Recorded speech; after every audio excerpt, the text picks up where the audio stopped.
Hoy tenemos la séptima sesión de discipulado básico. Ya sabéis que la intención, no sé si esto está demasiado fuerte, un poquito más bajo.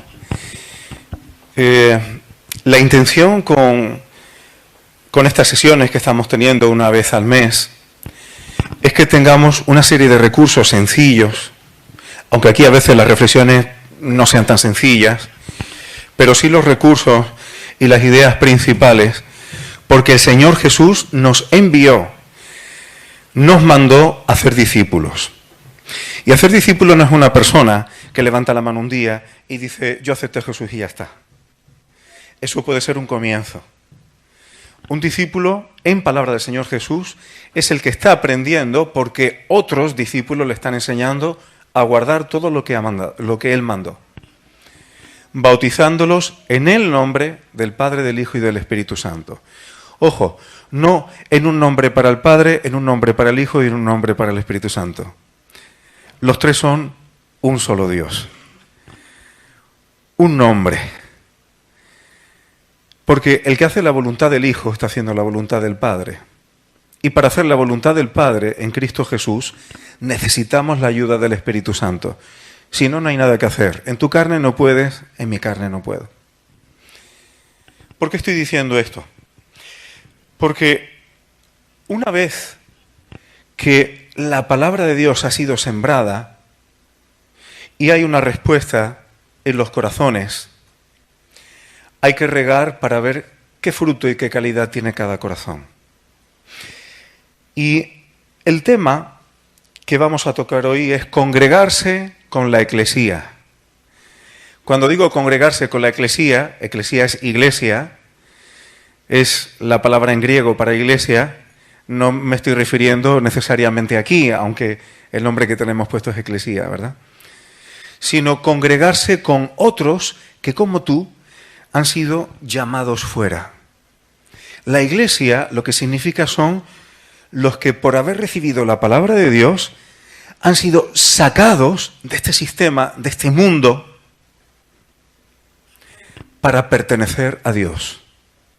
Y perteneciendo a Dios, caminar juntos, agradándole a Él, como hijos del reino. ¿Y por qué estoy diciendo esto? Porque hay personas que cuando conocen a Dios, disfrutan esa relación con Dios, tienen gozo en ellos, pero dicen que yo quiero tener relación con Cristo, yo quiero tener relación con Dios, pero ya relacionarme con la iglesia, eso es otro tema. Yo con Dios no tengo ningún problema, pero ya con iglesias y con otros creyentes, eso ya es otro asunto. Además, ¿eso qué va a ser? ¿Un compromiso constante? Y como que no, ¿verdad? Ellos piensan que pueden leer la Biblia solos, ¿no? Tú tienes una Biblia, ¿por qué no la vas a leer? Yo puedo orar con el Señor, ¿por qué no? Y piensan y razonan así. Un creyente, un hijo de Dios, debe ser consciente que la vida espiritual, la vida cristiana en el Señor, tiene dos aspectos. Uno individual y personal, en el cual tú puedes, habiendo recibido la vida del Señor, tener comunión con Él, orar con Él, y eso es necesario, imprescindible y precioso. Y Jesús habló de eso, de orar al Padre en lo secreto, donde nadie te ve, entre Él y tú. Que esto es un asunto para tocar también un día. En nuestra relación personal con Dios hay que ser valiente. Porque ser valiente significa abrir nuestro corazón a Dios con lo bonito y con lo menos bonito. Y muchas veces duro, cuando uno se abre delante del Señor y uno le muestra al Señor que Él las conoce, pero uno se atreve a decirle, estas son mis flaquezas, mis bajezas, mis suciedades, Señor, me avergüenzo de ellas, me humillo delante de ti, límpiame. Eso necesita valentía. Eso no es como bueno, sí, no somos perfectos, el Señor es bueno y me ama. No, no, no, no. Hay que venir delante de Él. Señor, esta es mi realidad. Y eso te coloca inmediatamente en tu sitio y te pone las mejores condiciones para que el Señor con su Espíritu Santo te fortalezca, porque tienes un corazón contrito y humillado y porque tú estás juzgando esas cosas que forman parte de tu vida, que sabes que al Señor no le agrada, pero las juzgas igual que las juzga Él. No estoy queriendo decir hoy, hermanos, que esto que estoy diciendo ahora no sea. Eso es una parte fundamental y vital en la vida de un creyente. Se necesita, pero no es la única. Hay un aspecto en la vida cristiana y espiritual que también es colectivo. Y en eso nos vamos a centrar dentro de un momento. ¿Qué es lo que pasa con el creyente que solamente quiere su relación con Dios, orar con Dios y yo leo la Biblia en mi casa? ¿Qué pasa con el creyente que es así? Que no va a permanecer firme durante demasiado tiempo. No va a ser alguien firme. Y tampoco va a tener un recorrido y un crecimiento en vida en Cristo Jesús, expresándole a Él, muy largo. No va a tener un recorrido largo así. No crece lo suficiente. Este tipo de creyente, este tipo de cristiano que considera que puede llevar una vida solitaria en el Señor, cuando las cosas vengan bien, va a estar muy contento, muy entusiasmado y tendrá ganas de seguir adelante.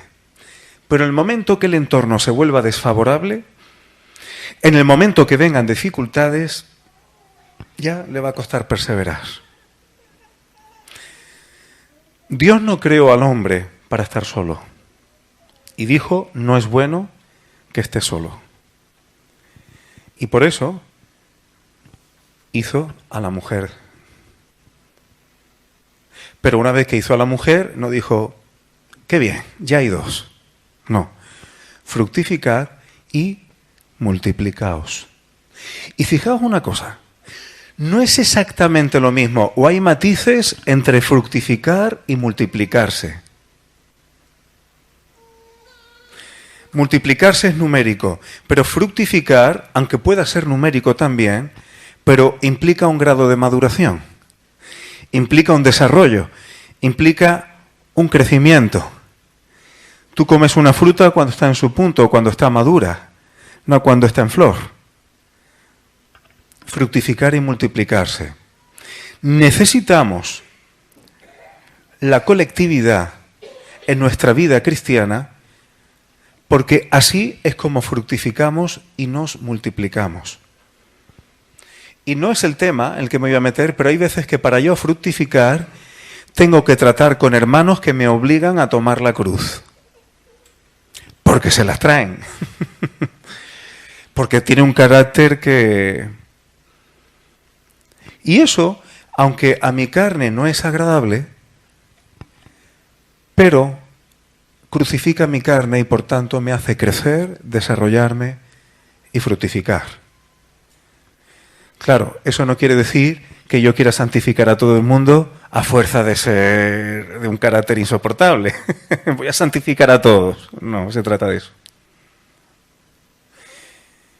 Cuando una persona recibe la vida del Señor Jesús y se entrega a Él de verdad, dice las Escrituras, Efesios 2:9, así que ya no sois extranjeros ni advenedizos.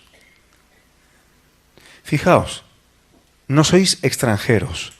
Es decir, cuando se está en Cristo Jesús se deja de ser extranjero, se deja de ser pagano, se deja de estar fuera de pacto. Ni advenedizos, es decir, no como visitantes, no como un añadido, sino conciudadanos de los santos. Aquí se está hablando de un pueblo. Y luego dice, y miembros de la familia de Dios. Cuando uno está en Cristo, forma parte de la familia de Dios. Y esto es algo, hermanos, que yo lo subrayaría con mayúscula. familia de Dios. ¿Qué significa ser familia de Dios? Solo esto sería motivo para un estudio aparte. ¿Dónde está la familia de Dios en la Biblia? ¿En qué momento empieza? ¿Cuál es el proyecto de Dios con quien Dios llama a su familia? ¿Qué tiene eso que ver con no ser extranjero? ¿Cuál es la familia de Dios? Eso sería un motivo de un estudio aparte. No es discipulado básico tampoco. Pero vamos a quedarnos con el concepto de familia. Lo normal es que las familias vivan independientes e individualizados. ¿Eso es lo lógico en una familia? ¿Es lógico que una familia no tenga comunicación entre ellas? ¿Qué tal son las familias donde falla la comunicación? Si somos miembros de la familia de Dios, es lógico que como familia tengamos comunicación, comunión y relación entre nosotros, porque tenemos un mismo Padre. Y porque de la misma manera que tú no elegiste tus padres en la carne, que tú no elegiste a tus hermanos si tienes hermanos, tú, si estás en Cristo, tampoco has elegido quiénes son tus hermanos en Cristo. Tenemos un mismo Padre. Jesús dice en el Evangelio de Juan que Él era el unigénito del Padre. El único, el Hijo en singular, con el género, con la genética del Padre. Unigénito, unigénero, unigenética. No es poca cosa, ¿eh? El único. Pero ¿sabes qué? Decidió lo que tenemos en Filipenses 2. El no ser igual a Dios como cosa que aferrarse, sino darnos ejemplo de humillación y de cómo vivir aquí. ¿Sabes para qué? Para que no fuera hijo solo.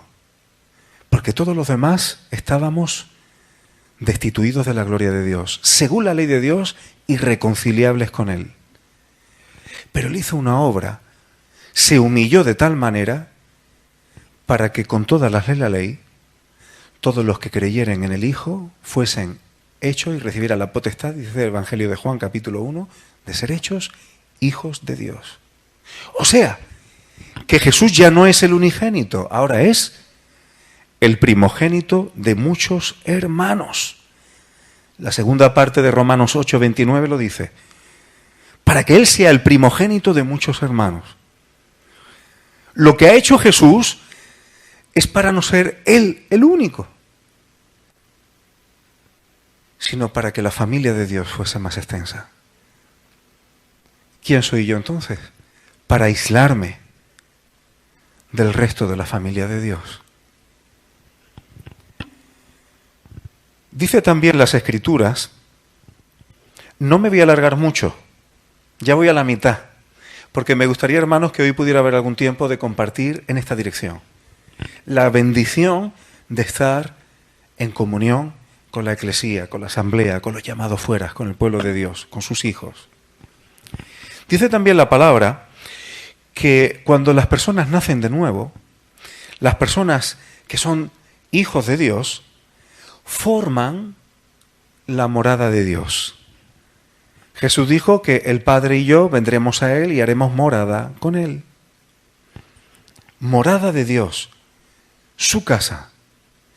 Esto es algo que Dios tiene en su corazón desde el mismo principio de la Biblia. La primera letra de la Biblia es la B en hebreo. Las letras hebreas tienen simbología. Y la letra B en hebreo, Bet, significa casa. Es una casa. O sea, la primera letra de la Biblia simboliza una casa. Porque Dios, en su corazón desde el principio, tiene un deseo. Habitar. Una morada para habitar entre los hombres.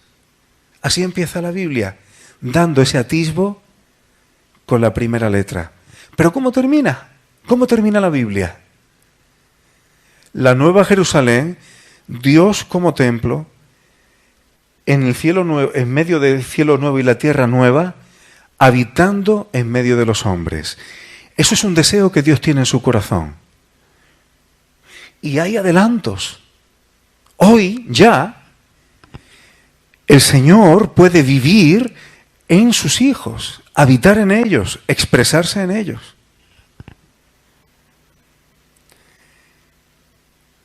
No solamente en la primera letra de la Biblia, sino que podemos ver, si hiciéramos un trazado, estamos viendo que en un momento dado Dios manda un tabernáculo, el tabernáculo que construye Moisés. Más adelante le da los planos a David para un templo que construye Salomón. Ya estamos viendo que Dios estaba queriendo habitar en medio de su pueblo. Pero cuando Jesús vino, Él habló de su cuerpo como templo. Pero después de la resurrección de Jesús, hay un momento en que la casa de Dios, el templo de Dios, son todos los hijos de Dios. Estos son realidades, hermanos, que están reveladas en las Escrituras. Por eso Pablo le dice a Timoteo, para que sepas cómo conducirte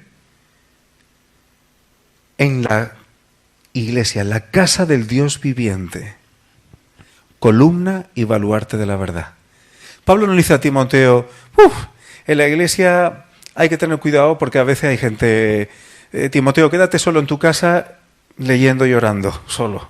No le dice eso. Le dice que tiene que saber cómo conducirse, cómo comportarse, cómo ser en el desempeño de la casa de Dios, porque es la columna y baluarte de la verdad en esta tierra. Si no, ¿quién lo va a hacer?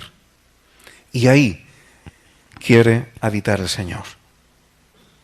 Ahora, cuando Dios regenera a seres humanos, cuando hay personas que son regeneradas por el Señor, el Espíritu Santo los va reuniendo para que sean templo de Dios y para que Dios pueda expresarse y habitar en medio de ellos. En Primera de Pedro, no lo vamos a leer porque estoy yendo a una cierta velocidad, el capítulo 2, versículo 5, se habla de nosotros como piedras vivas, que tenemos que ser edificados juntamente como una casa de Dios, como una morada de Dios en el Espíritu. Si tu casa, en vez de estar todos los materiales juntos, estuviera cada ladrillo a mucha distancia, no sería tu casa. Si tú tienes todos los materiales, pero están separados, eso no es una casa. Edificados juntamente como morada de Dios. Si recordáis, creo que fue el domingo pasado, aunque en otro contexto, ¿cuál es la casa de Dios como piedras vivas que es edificada? ¿Qué consecuencias tiene eso? Mencioné lo que hizo Elías.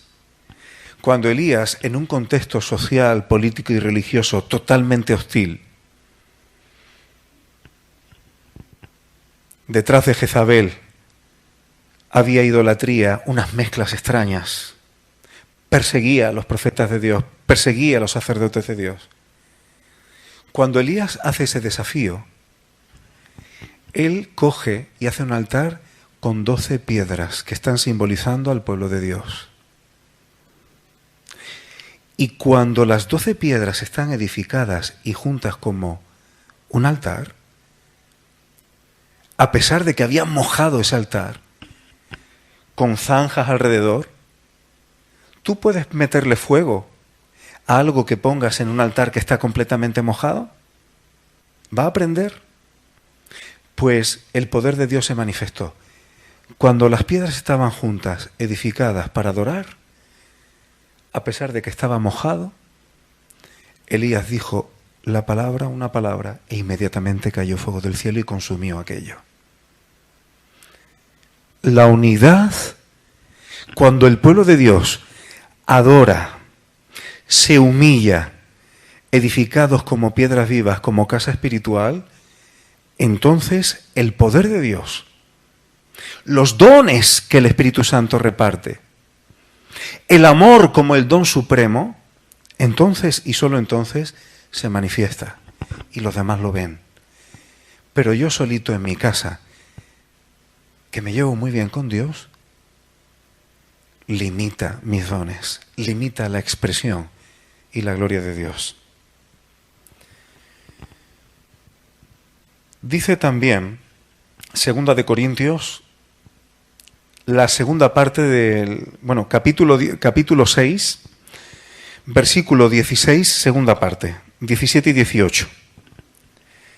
Es algo bastante conocido. Dice, porque vosotros, no dice porque tú, porque vosotros, plural, sois el templo de Dios, del Dios viviente, el templo del Dios viviente. Hermanos, tú y yo, todos los nacidos de nuevo, somos templo no de un Dios muerto, no de un Dios inventado, no de un ídolo que no ve, que no oye, que tiene boca pero que no habla. Templos del Dios viviente, del que ha creado todas las cosas.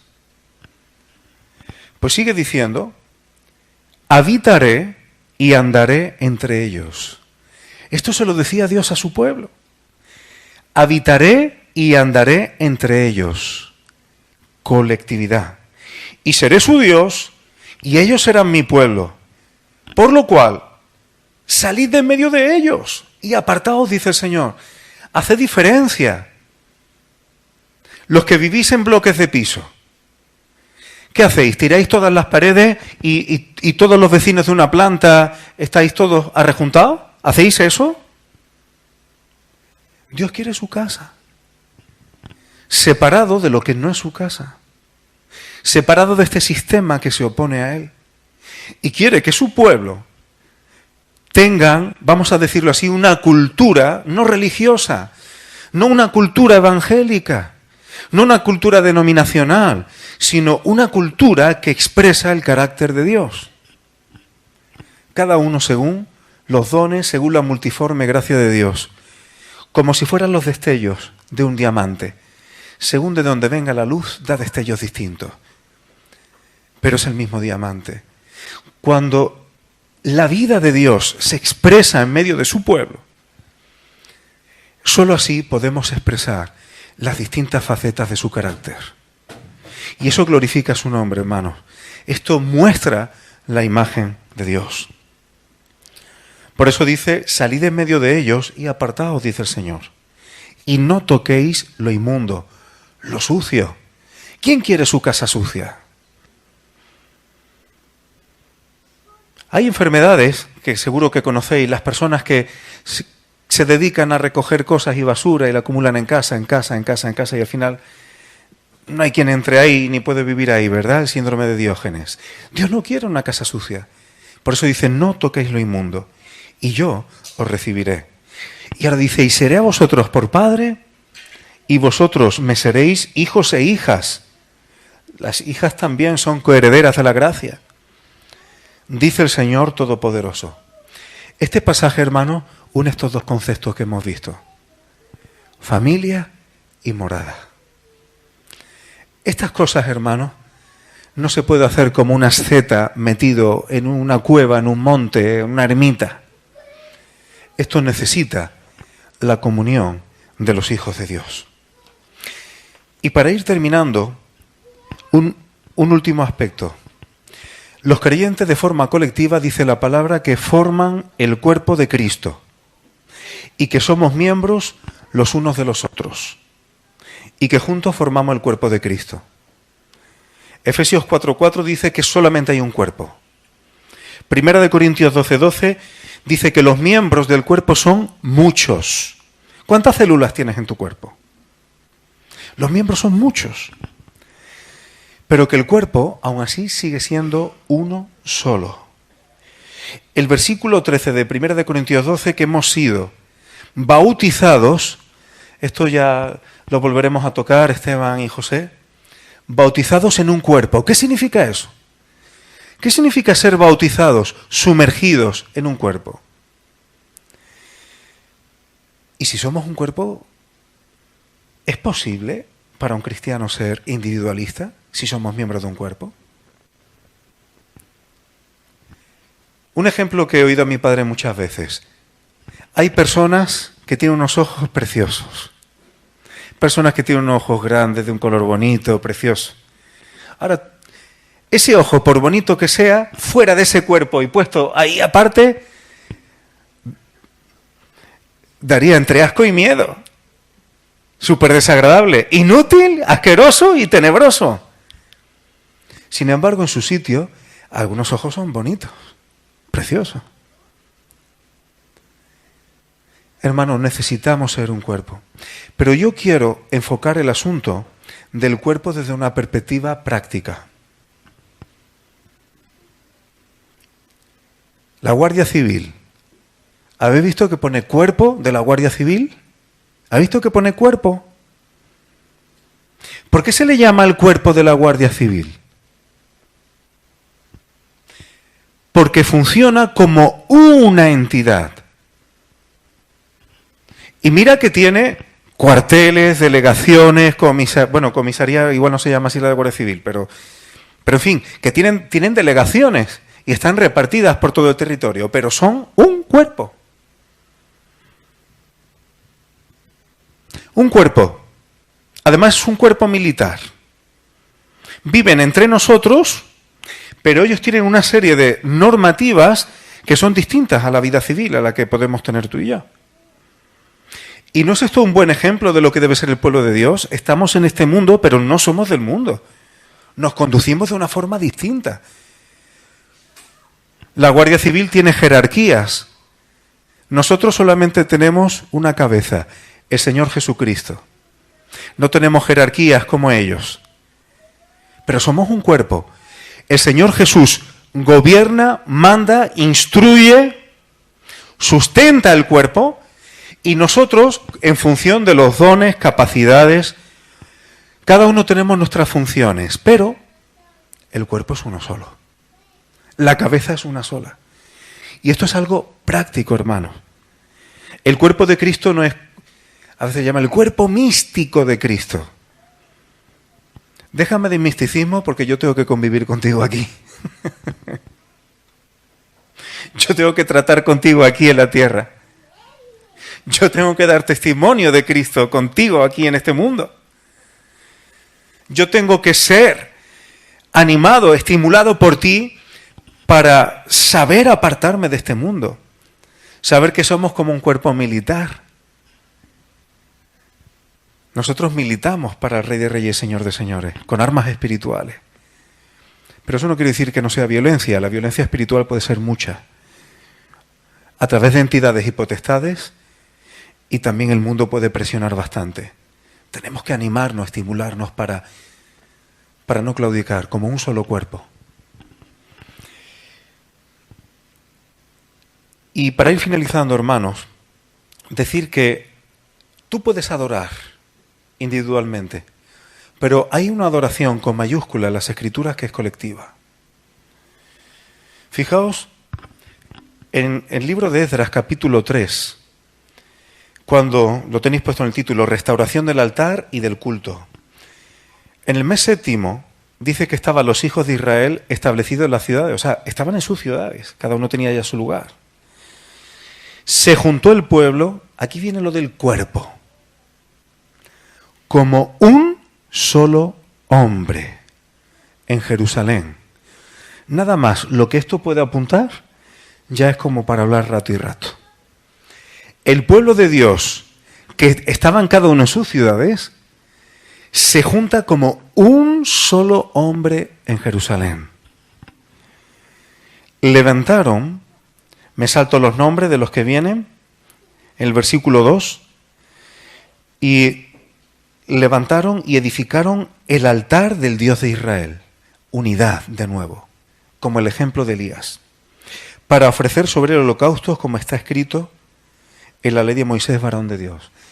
Hermano, cuando nosotros como congregación, como iglesia, tenemos nuestros quehaceres, nuestro día a día, tenemos nuestra familia, nuestras cosas, pero cuando estamos juntos y en verdadera unidad, según nos instruye la palabra, adoramos y nos animamos a adorar, no solamente con nuestras bocas, sino en el cómo vivir, eso es algo que no puedo hacer yo solo. Necesito de mis hermanos. ¿Qué pasa cuando todos esos que semanalmente procuran vivir en el mundo, pero no siendo del mundo, con el carácter de Cristo, siendo guiados por el Espíritu Santo, qué pasa cuando esos se reúnen para presentarse delante de Dios y decir, Señor, aquí estamos, nos humillamos, tú eres Rey de Reyes y Señor de Señores? Eso el Señor lo recibe de una forma diferente a cuando estoy yo solo. Y un detalle, este sí es el detalle final. ¿Con quién reunirnos? ¿Con quién nos congregamos? Todos aquellos que tengan al Señor Jesús como cabeza, todos aquellos que reconozcan de verdad y no de boquilla el señorío de Cristo y que guarden su palabra. Esos son mi pueblo. Esos son mis hermanos. Esos son la familia de Dios. Y a veces hay que aprender a ver eso en medio de denominaciones, en medio de sucedáneos, en medio de apariencias. Hay que ir a la esencia. Jesucristo es la cabeza y hay que guardar su palabra completa. Ese es el sello que no puede faltar. De hecho, en Apocalipsis 3:8, Filadelfia, que es la única iglesia a la que el Señor no le tiene que dar una reprimenda, dice que a pesar de que no tiene mucha fuerza en la segunda parte, la describe como que has guardado mi palabra, es decir, son discípulos. ¿Qué son los discípulos según Mateo 28? Enseñándole a que guarden todas las cosas que os he mandado. Así que esto es una iglesia de discípulos que guardan la palabra. Y no has negado mi nombre. Yo no puedo coger una de esas dos cosas, las dos. Este es el sello insustituible de con quiénes yo tengo que congregarme, con quiénes yo tengo que tener comunión. Porque hay otras partes de la Escritura que no vamos a tocar, pero dice literalmente que nos apartemos y evitemos a los que tienen apariencia de piedad, ¿eh? Apariencia de que quiero vivir como Dios dice, no, yo tengo en cuenta a Dios, de un postureo religioso. Los que tienen postureo religioso, pero sus hechos no le acompañan, que con sus hechos lo niegan, eso se lo dice Pablo a Timoteo. Evita a esos. También hay otras partes que nos habla de los sensuales, que están en medio de la iglesia, pero para apacentarse a sí mismos, para sus propias codicias de la carne, por asuntos económicos, porque fuera nadie me echa cuenta y aquí sí, porque fuera no soy nadie, pero en la iglesia sí cojo un cargo. Eso no es lo que conforma una iglesia. Los que sustituyen la palabra de Dios por mandamientos de hombre, para asegurarme que me obedeces. Y si tú no me obedeces a mí, eres rebelde a Dios. Hay cosas así, hermano. Nosotros solamente tenemos que obedecer al Señor Jesucristo. Ni recortar ni añadir a su palabra. Los que guardan su palabra son discípulos y no niegan su nombre, con esos hemos de congregarnos. Con eso hemos de edificarnos. Con esos hemos de adorar. Pues bendito sea el nombre del Señor. Reunirnos con los hermanos para mí es una bendición, hermanos. No os imagináis la alegría que a mí me da cuando cada vez que nos congregamos aquí os veo, compartimos la palabra, nos saludamos con afecto entrañable, nos animamos a compartir de la palabra. Cuando hay veces que procuramos quedar fuera de aquí, aunque sea para tomar café, y compartimos de la palabra. Esas son cosas que, bendito sea el nombre del Señor, ocurren en esta congregación.